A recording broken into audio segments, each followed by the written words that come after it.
A million faces formed together, made for elevation. I'm a soldier, won't surrender. Faith is like a fire that never burns to embers. The voice of the unheard. Love is the answer. I gotta speak it, believe it, that's how I feel inside. I can't sit here quiet. You can take my heart, you can take my breath when you pry it from my cold dead chest. This is how we rise up. Heavy as a hurricane, louder than a freight train. This is how we rise up. Heart is beating faster, feels like thunder. Magic static, call me a fanatic. It's our world, they can never have it. This is how we rise up. It's our resistance, you can't resist us.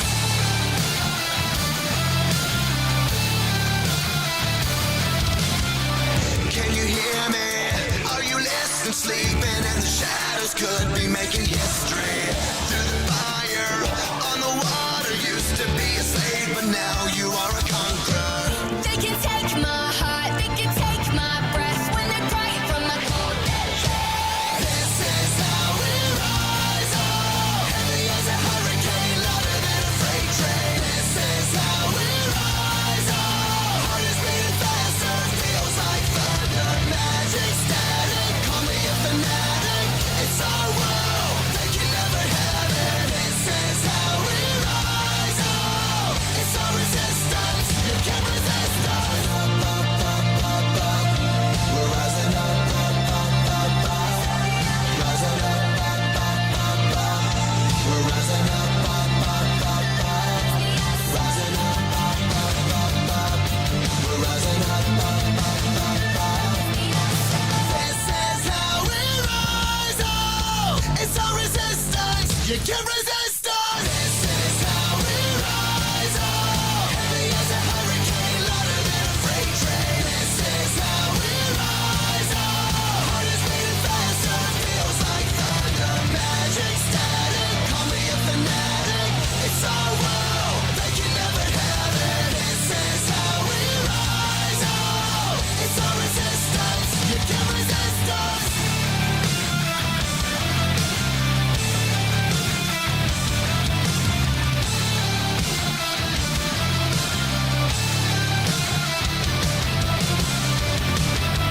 And welcome everyone to it. Oop, wrong one.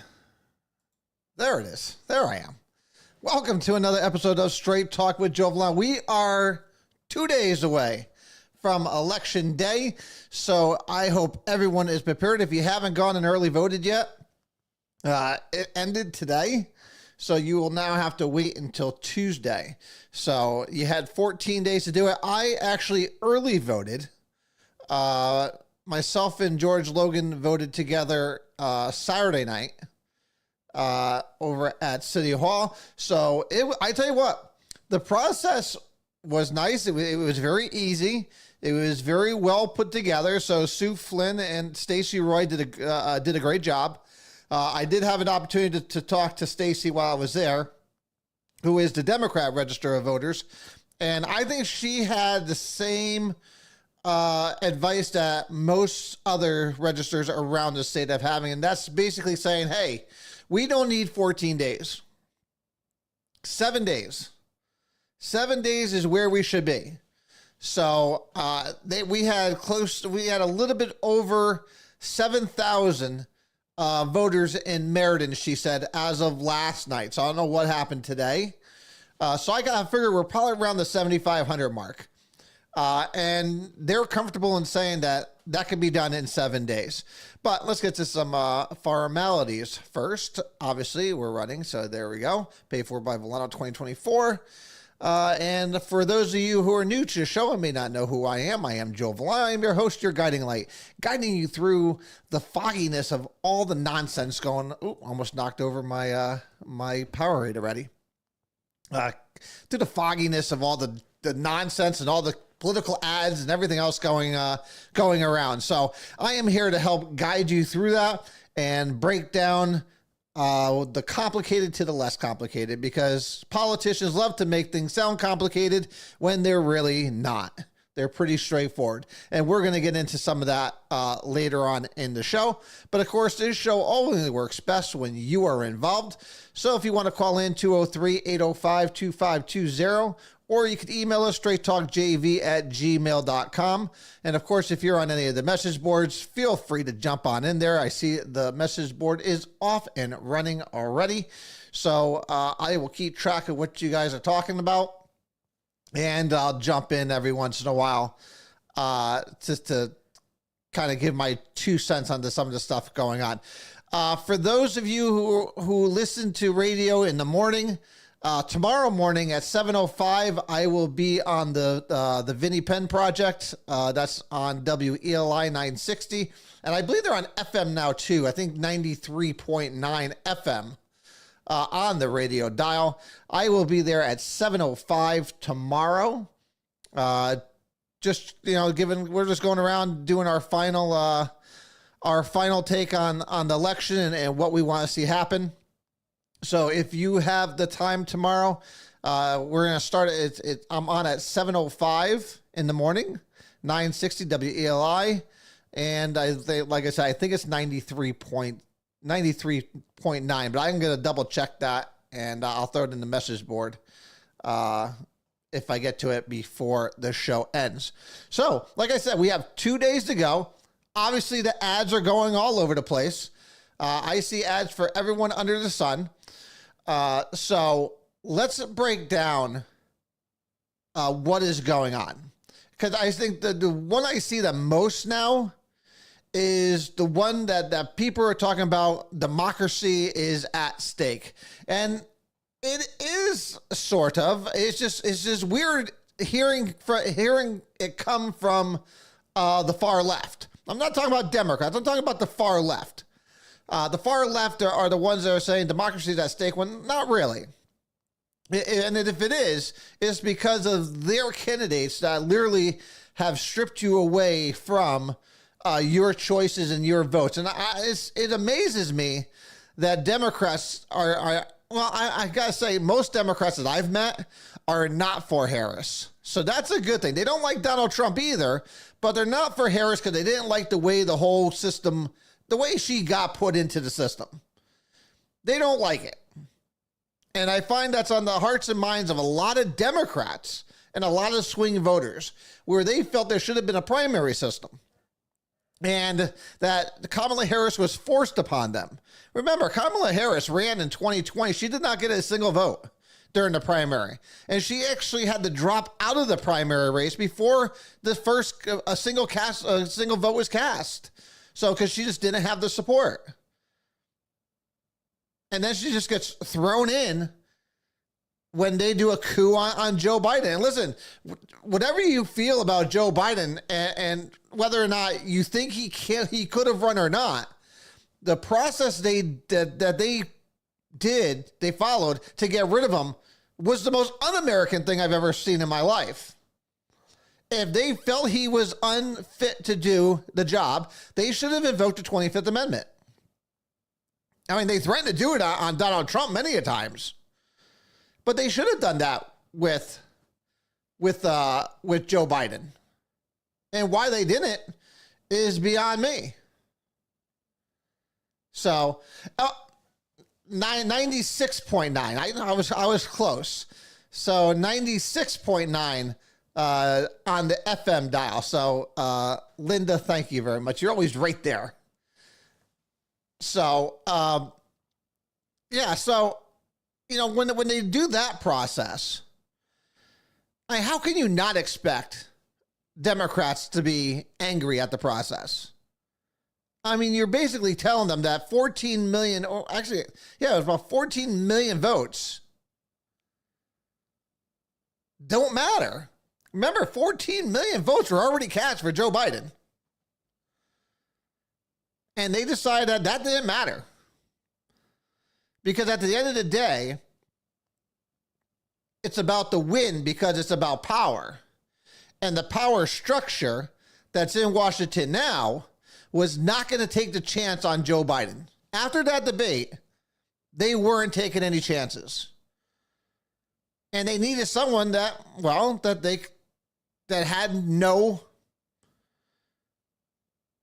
actual plan, that it would just do as they told her. And that was who they chose.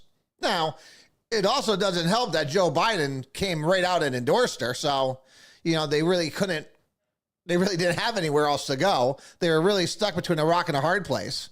But, so when they go out screaming about save our democracy, it's like, what are you talking about? It's like, if anyone needs to hear that, it needs to be your own party. Donald Trump wants everything to be free. Wants you to vote the way you want to vote. The only thing Republicans are asking is that you have an ID to do so. My opponent doesn't want you to need an ID. We're going to go through, because I found something very interesting. And I usually don't have much downtime to go through things, but, I wanted to see, because I know the Working Families Party is literally the most craziest bunch of lunatics you'll ever meet. And the fact that he has their endorsement, I was like, let me see. I was very interested to see, in order to get the Working Families endorsement, you have to sign on to all their things that they want.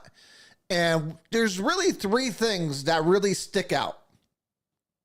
And again, there's nothing worse in the world than an opportunist politician. That's a politician that will do whatever it takes to get elected so they could have power. And then they don't use that power to benefit the people. They use it to benefit their special interests. And Jack's a prime example of this.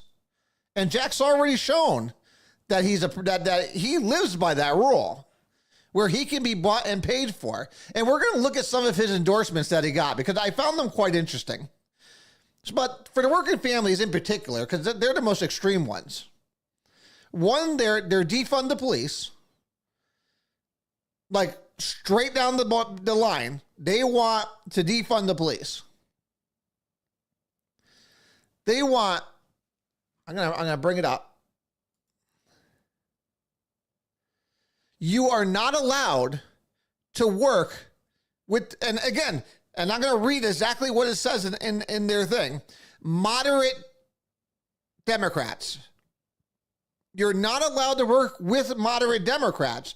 You are to oppose them. And you are to push progressive. That's far left propaganda. You're going to pass far left bills. That's the Green New Deal. Because the third one is, you need to be fossil fuel independent, which means you no longer get to drive a gas-powered car. I want to bring that one up, because that's the first one we're going to talk about.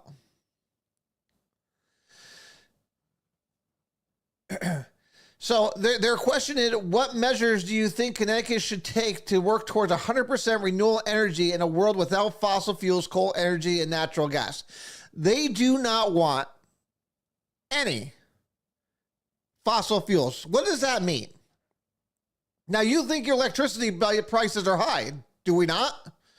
Do we all sit here and been complaining about fossil fuel prices? Electricity prices? Hate to break that to you, Jack, and to the Working Families Party. It's done with diesel. It's done with fossil fuels. That's how it's generated. For the most part. We do have a nuclear power plant in Waterford, which is the cleanest of all energies. Nuclear power is the cleanest of all energy. But you say that to a far liberal, and forget it, they'll lose their minds. But instead, they'll go throw wind farms out into the ocean, killing whales at an enormous rate, messing up the ecosystem. But for a power that isn't as good as nuclear power. It comes nowhere close to producing enough power. And let's not forget the birds that it's murdering at an enormous rate. But because it feels good and it sounds good, they were full force going for it. And they want to eliminate fossil fuels, which means your car is gone. They want to ban your car, your gas-powered car. That's what Jack believes in. Because he has to believe in that in order to get that endorsement. Again, for our police officers out there that are out there busting their asses on a daily basis to make our streets safer, Working Families is for defunding the police. Stop, period, exclamation mark. Is that what we want up in Hartford?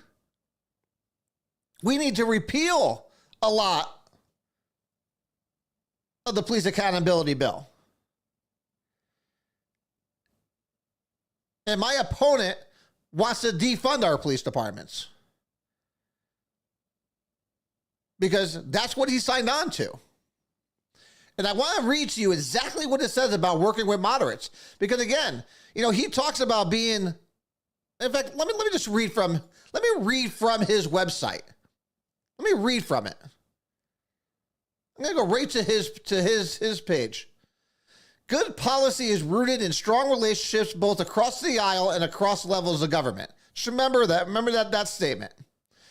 And he's saying that it doesn't matter where a good idea comes from, whether it's a Republican, Democrat, or Independent. As an elected official, it's my duty to work well with others and involve good ideas into responsible legislation. Now, that's what he says, because he can say that to the general public. And most people do not go and look at these type of things of what the Working Family Party is all about. So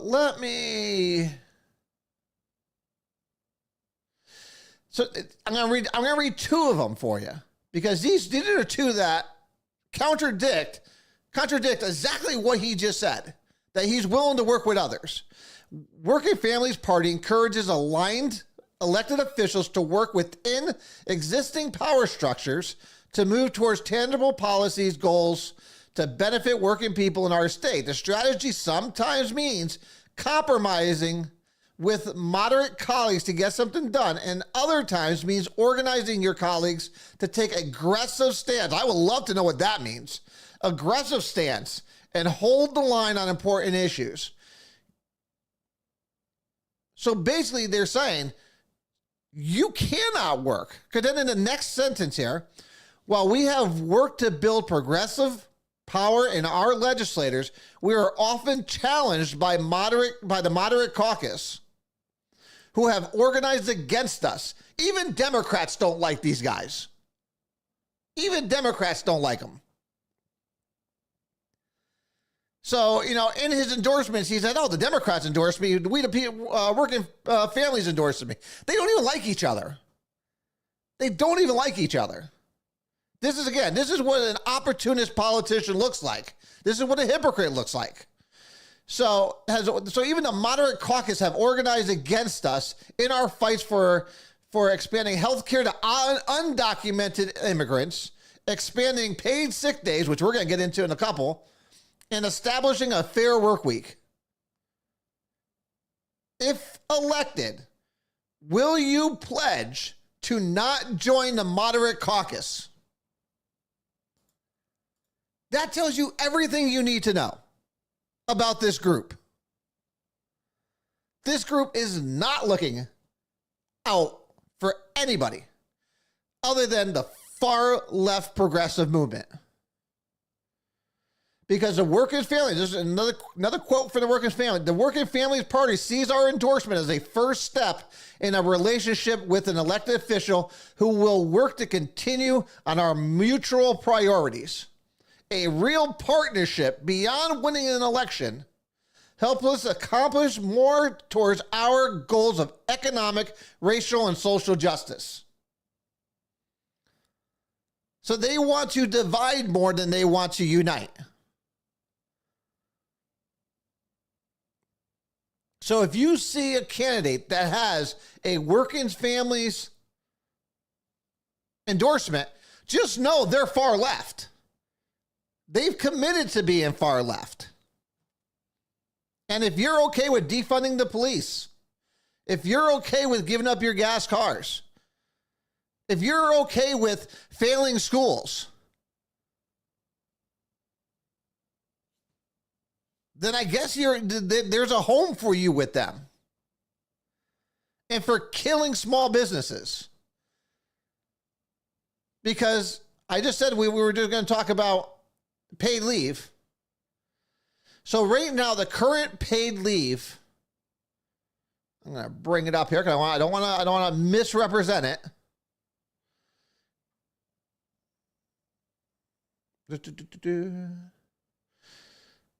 It's just amazing how many of these things I have I have set up.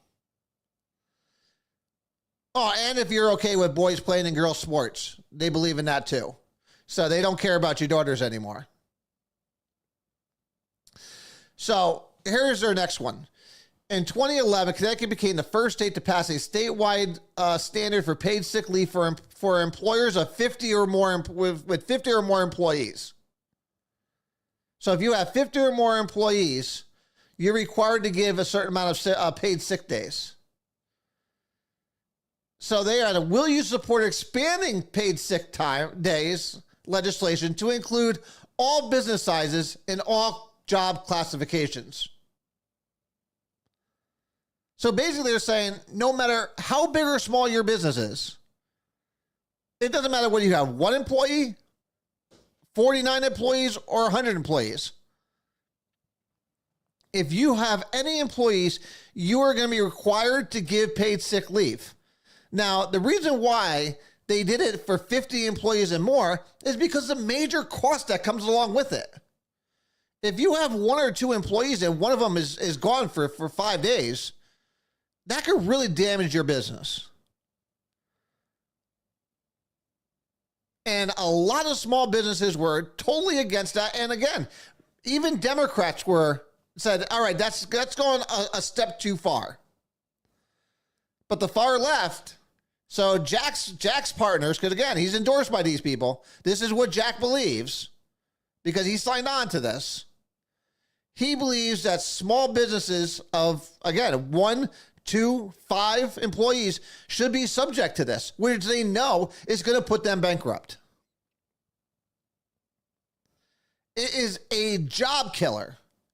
It is an instant job killer for all small businesses. That's why small businesses were totally against it from the beginning. That's why Democrats were against it from the beginning, and they came up with that number of 50 employees or more. But Jack, he's gonna go right along with them because he signed up for it. That's what he agreed to. It's not your interest. It's not small businesses' interest in the district. It's what do I have to do to get reelected? Because listen, Jack knows he's in danger this year. Jack knows very well he's in extreme danger of losing that seat. Democrats know they're in extreme danger of losing this seat. And they're not going to leave any rock unturned, even if he has to go to the far left and then lie to everybody else. Because that's basically what he's doing. If you're going to take this far left agenda and then try to claim that you're a moderate or, you're center, the two don't jive. So you're lying one way or the other.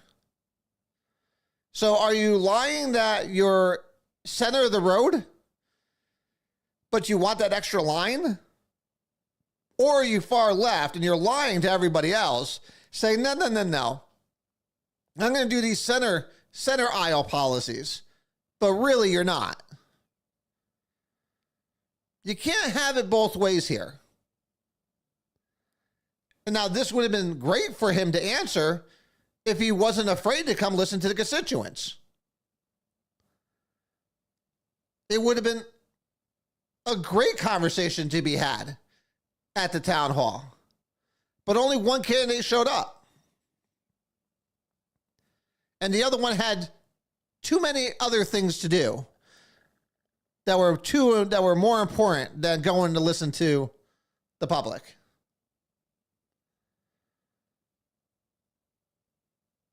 He is bought and paid for already. And it's not on your behalf. He's already showed he's in the pockets of developers because he was about to give away land, as we talked about for several weeks, to a local developer without doing any research on it. So whatever they promised him, he was fully on board. No problem. I'll do it for you, without any research on it. And then as soon as his hand was caught in the cookie jar, in good old political fashion, well, no, I was given bad information. I wasn't given information. This is a lawyer. And again, I can't be a dumb kid. Because he went to Boston College. He went to Georgetown. He's not a dumb kid. So it just tells you that he's either lazy or incompetent, one or the other. He's either too lazy to go do the research into what he's about to propose, or he did, and he's just, he's not a leader. It's not the leader. That's not the kind of leader we need or want. He's someone that will fold under pressure. Because even when they did find out, why don't you just hold on to your position? That's not leadership. That is putting special interests and then putting yourself first. Because, like I said, when he got his hand caught in the cookie jar, he immediately went into self-preservation mode. And it's not like Republicans called him out on it. The state called him out on it. The one people he should have contacted, state DEP, they're the ones that called him out on it and said absolutely not.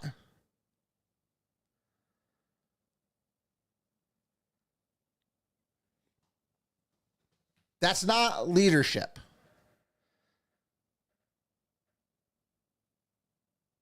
That's called inexperience. It's called laziness.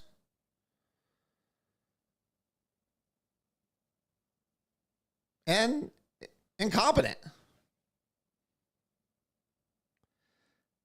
Where then, again, not to brag on myself, I come out here and fight every day against people like him. Every day. For years. Because, again, like I said many times, whether it's in this race or others, I am the most dangerous kind of politician for them. I don't want or need anything from anyone. That's a dangerous individual. If you want to shake things up, that is the type of individual you want. If you want change, that is an individual you want. And someone who's been through the process, someone who's built a business from absolutely zero. Fill her up was just a thought 6 years ago. Just a thought. And it is now a multi-million-dollar corporation in less than 6 years. Because it takes leadership. It takes guts. It takes a fighting spirit to turn around and do something like that. It's not for the faint-hearted. I'll tell you that right now. Especially in this state.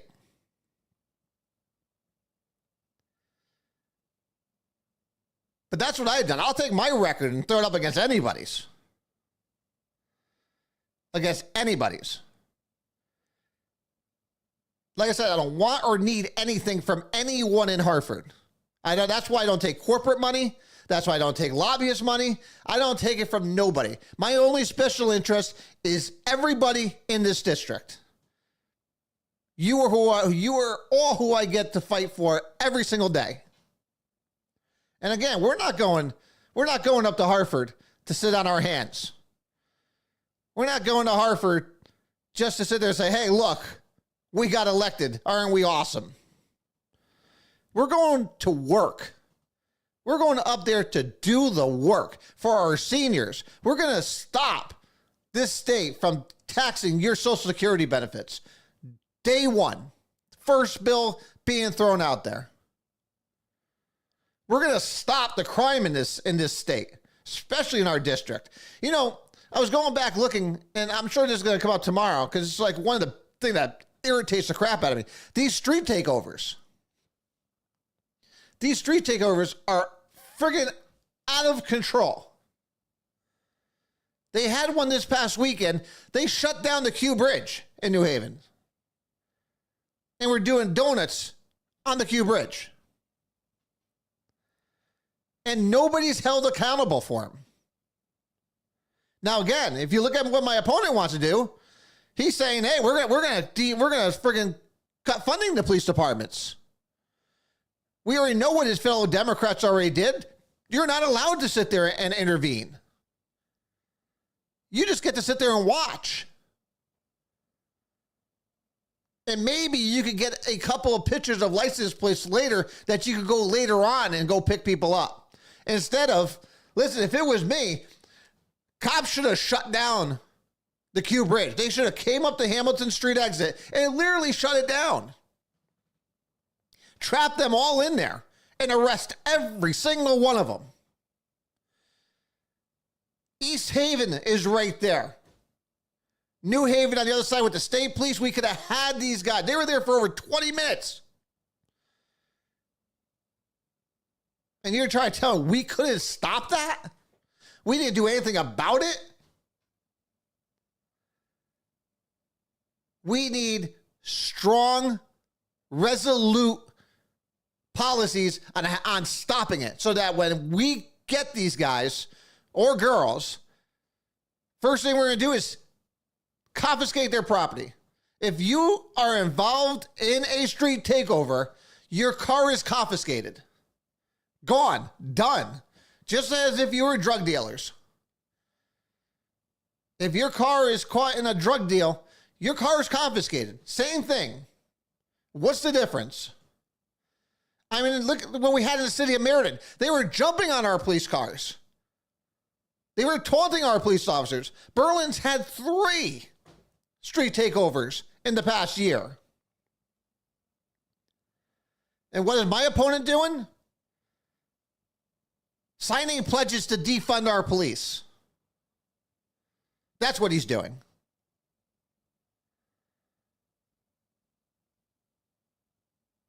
Is that leadership? Is that doing the best possible job for your constituents? No. No, it's the opposite.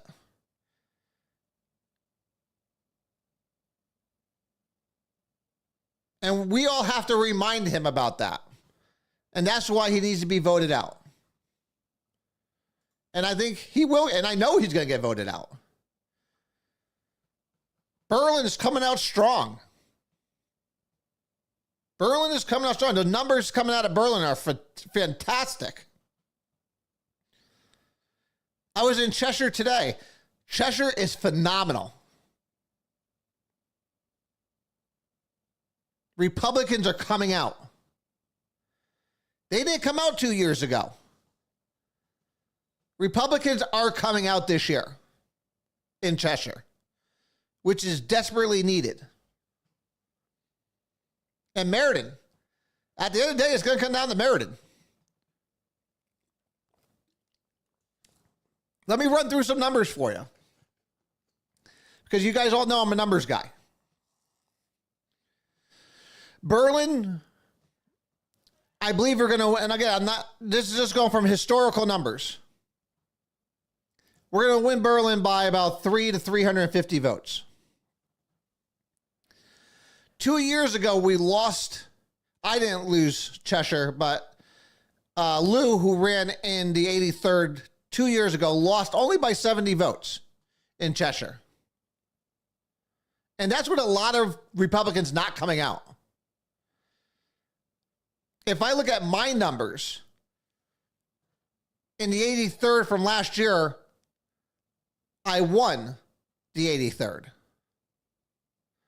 If we can hold those numbers again this year, we're sending our first Republican to Hartford in a long time.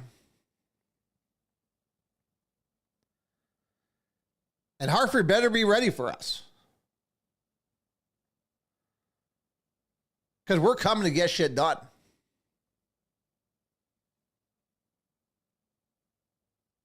We're getting it done.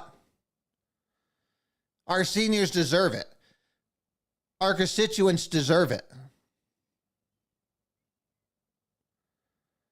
And we're going to bring responsible, common sense legislation forward. And for these street takeovers, those are going to end. Because we're going to take your cars. We're going to give the police the power to do what they need to do in order to stop it. We're going to work with our local, state, and federal partners to make sure we bring law and order back to our district and our state. Because that is the job of a state representative. School choice. Again, Working Families Party wants to get rid of all charter schools, all magnet schools. Public school or bust. And the funny part is, in fact, let me read it to you, because the funny part is, in their little thing here, they actually admit that the public school systems are failing us, are failing your kids. But their answer is, don't allow you to send your kids to something that works. Just throw more money at the problem, hoping that it's going to fix it. But we all know from historical data that it doesn't work. Throwing money at a problem doesn't work. At a time, and this is straight from their thing here again, at a time where local public schools are facing unprecedented financial hardships, that is true because of mismanagement, charter schools continue to siphon public money where it could be better spent bolstering public education funding. So they want to fund a system that they admit doesn't work, and they want to get rid of the system that has been proven to work. Only a far left liberal would agree with that statement. And these schools are often built in low-income communities. These schools offer a few students an alternative to diverting funding from public schools where the vast majority of students will continue to receive their education. Now, listen, we could go many different ways with this. I say we just increase charter schools. We make charter schools more accessible to a majority of students. I would go that route. Because, again, stats don't lie. Data doesn't lie. That's the great thing about numbers. Numbers don't care about your feelings. They just tell you the truth. And the truth is that inner city schools fail students. Now, for whatever that reason is, let's dig into that. Let's fix that issue. Throwing money at the problem does not solve it. We've been doing that for decades. We've been doing that for decades.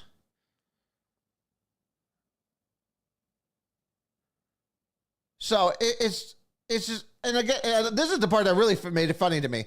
Additionally, charter schools are not held to the same level of accountability as public schools are. And this is where it matters. This is what it's all about right here. And their employees are less likely to be union members. That's what it comes down to. That's what it's not about whether or not your child is getting an education? It's, are the unions getting paid off? Is the teachers union getting paid off? Because that's all that really matters. It's not about, they just showed it right there in black and white. It's not about the students. Because you're right, they're not held to the same standards, but they continuously outpace the standards. So they actually do a better job than the standards. Our public schools do not. But because the charter schools are most likely not unionized, they need to be demonized. Because when it comes down to it, and I say this with anything, I say it with anything. If you want to know where someone's going with it, just look to see who's paying them off. It's all about the money. And working family care is not about your child, but about the union dues, and that's it. And they showed it right there.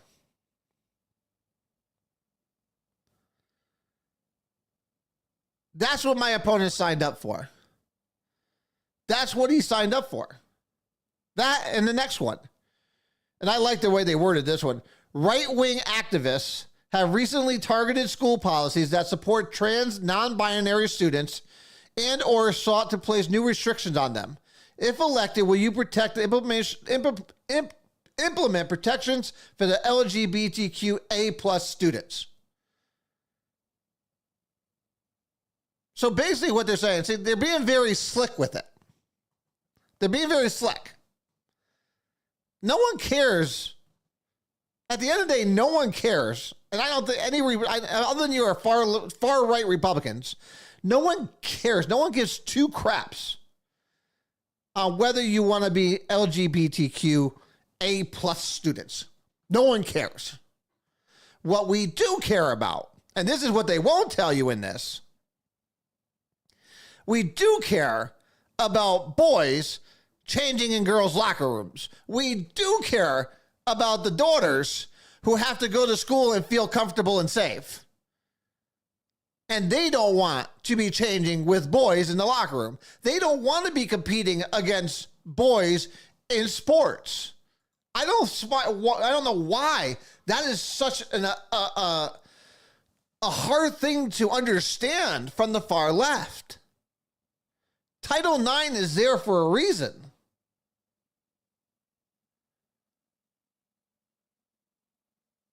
Title IX is there for a reason. It was made for a reason, to give women, to give your young girls an opportunity to have a fair competition. And my opponent is saying that he's perfectly fine with boys being inside your daughter's locker rooms.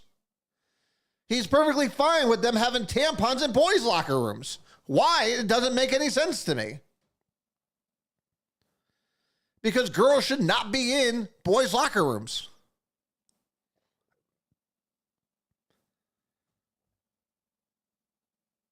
This is what is on the ballot on Tuesday. This is what's on the ballot.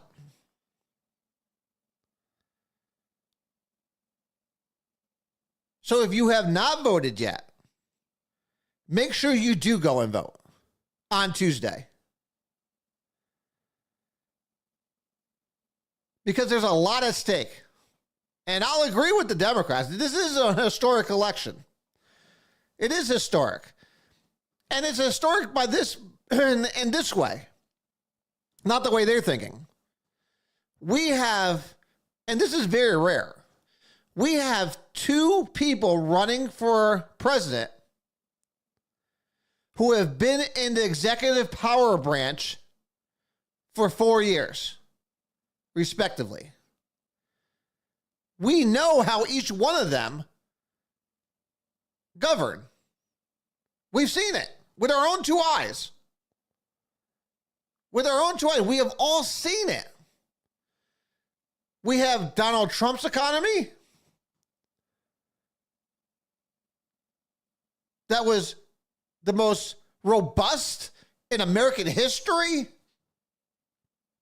record high GDP, energy independence,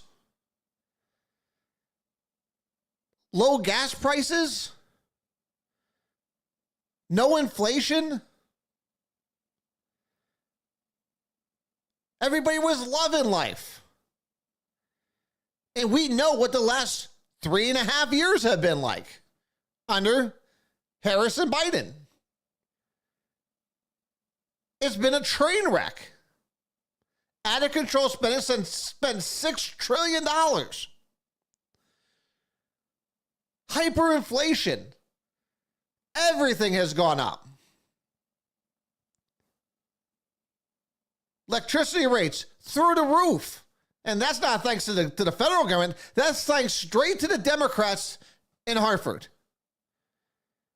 No one else to blame about that public benefits charge on your electricity bills than the Democrats in Hartford. 100% blame goes on them for mandating Eversource not be able to shut anybody off. And then left them high and dry with no support. Again, we could blame Eversource on a lot of different things. This is not one of them. This falls straight on the lap of Democrats. And you're going to hear Democrats for the next 2 days bash on corporations. You're going to hear them bash on Eversource. They're going to say we need to increase their taxes. They need to pay their fair share. Well, their fair share gets passed on to you, on to all of us.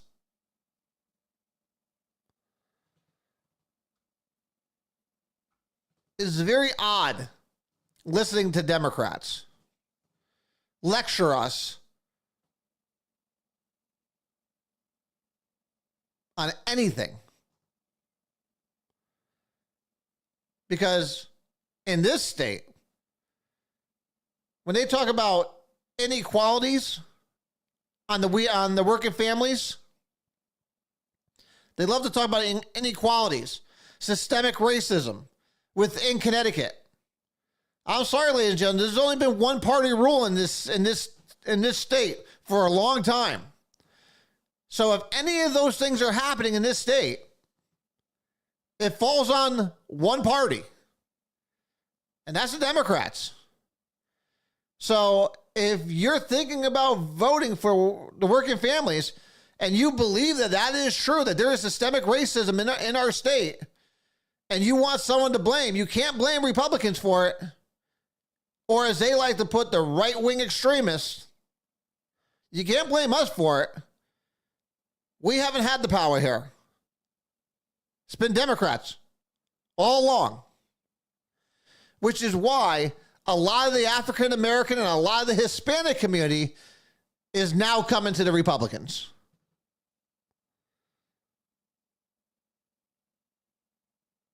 That's why Working Families Party wants undocumented immigrants to have the opportunity to vote. And it starts with, let me bring it up because it's let's see.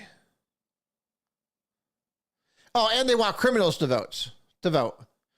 So this is another one of their pledges that you have to take.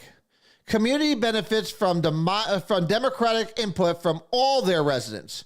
Will you support legislation that allows in municipal elections to enable non-citizen voters in their elections and referendums? So they're basically saying, and again, this is getting their foot in the door. This is something that New Haven tried with their city photo ID to allow them to vote in local elections. But it also allows them to take that ID and go get a state ID, which then they will use to get to vote in every other election. So Working Families wants their foot in the door because they know they're losing the support of minorities. They know they're losing even support of the basic union guy and girl.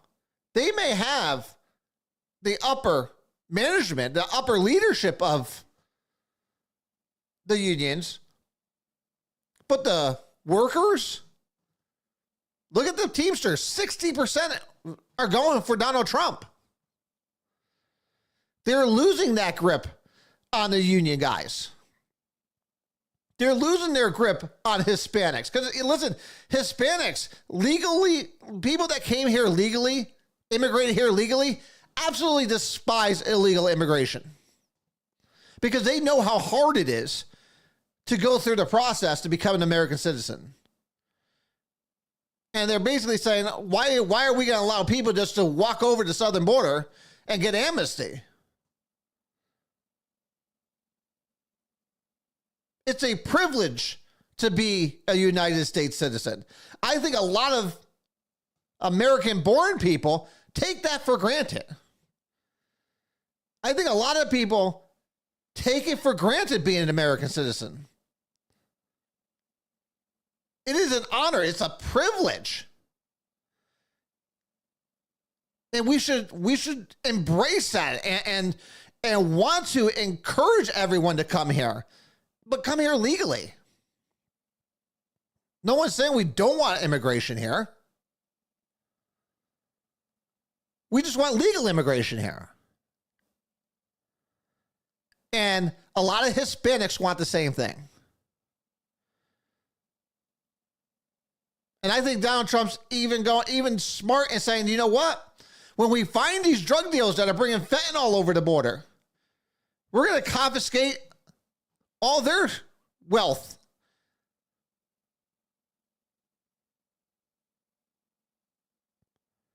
Common sense solutions. They're not complicated. They're not complicated at all. Politicians want you to believe that they're complicated and that only they know how to fix it, when they are the problem.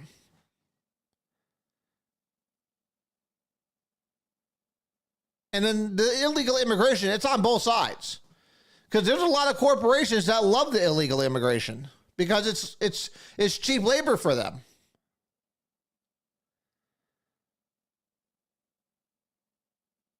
But we're going to stop it. And whether or not you like Donald Trump personally or not, like I said, we have the opportunity to look at two candidates that have both held executive level positions for 4 years. And we know there's a stark difference between the two. If you want world peace, you have Donald Trump. He wiped out ISIS in 3 weeks, and no other wars were started.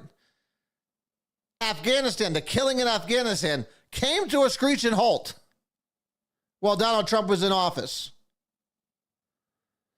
because they knew not to mess with him. Look what has happened to the world in less than 3.5 years.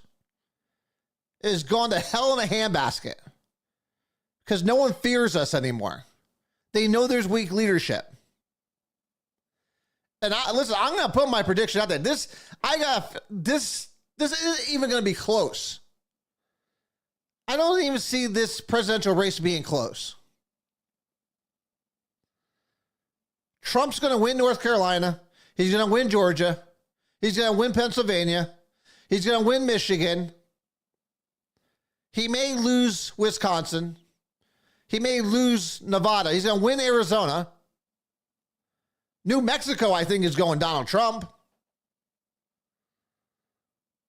I think Republicans are in for a great night. But when we talk about this next week, because hopefully, God willing, we're going to be sitting here talking about, Vollano, state rep-elect. It's one thing to say it. It's another thing to go up there and do it. And not be afraid to take the arrows. Listen, I take arrows every day. I don't mind it. I have thick skin. I'm good. I'm just wondering if Hartford's ready for us. Because not just me, it's all of us. We're bringing our values. We're bringing our issues, our concerns to Hartford. And we're not just going up there to bitch and complain. We're going up there with solutions. That's how we roll. We're going up there to get common sense legislation passed that we can enforce. And we're going to give the tools to our police departments to go get it done. Guys, we have literally 2 days to go. If you have not voted yet, get your ass out there on Tuesday. Be there. Reach out to everybody you know. Make sure they're coming out to vote. If they need a ride, let us know. We'll get them there. It's on all of us. It's on every single one of us out there to make sure we do what it takes to get us over the finish line. This is going to be the best chance we got, ladies and gentlemen. Are we going to squander it, or are we going to get her done? I have faith that we're going to get her done. And I look forward to it. So I will see you guys out there on Tuesday. I'll be out there all day long. From 6 a.m. to 8 p.m., I will be at the polling location. So feel free to come and visit. I'll be hanging out at Israel Putnam. It's my to-go. It's a must-win for us. If we could win Israel Putnam, we're in awesome shape. So I will be there all day long. I'll be out there canvassing Israel Putnam's footprint all day tomorrow. I'll be on we're on Vinnie Penn.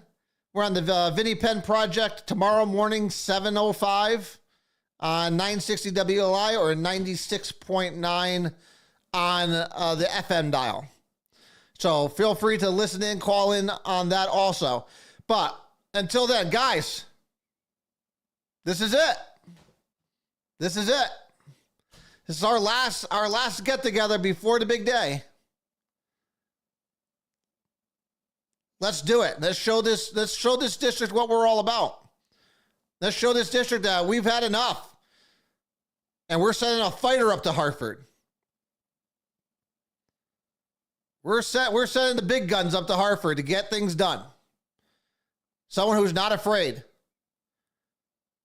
Even if Republicans don't want it, it's going to be tough crap for them. We're getting this stuff done.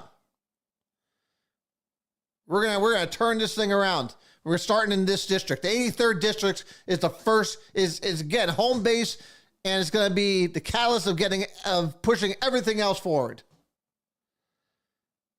So until then, guys, I love each and every one of you. Thank you very much for all your support throughout this campaign. Like I said, I just ask one more thing of you, and that's to get out there and vote, and to get everybody you know to get out there and vote. So that next week, we're having a victory party here. Until next time, guys, I love you. I respect you. And God bless you. God bless this amazing cities, this state, and this country. Hopefully, common sense is coming back this week. And we'll find out on Tuesday night. Until then, until next time, guys, I love you. God bless you. And I will see you later.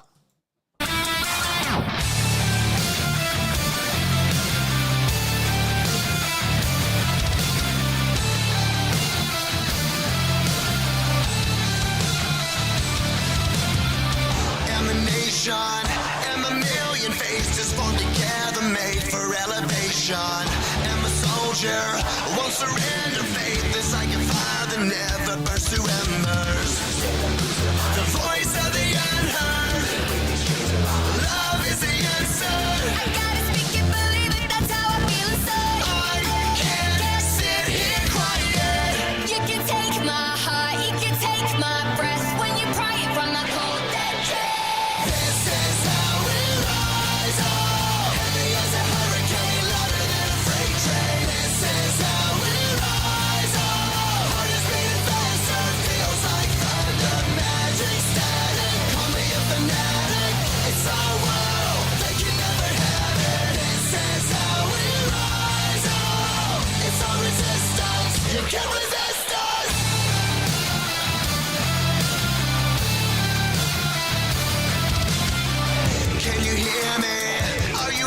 sleeping and the shadows could be making history.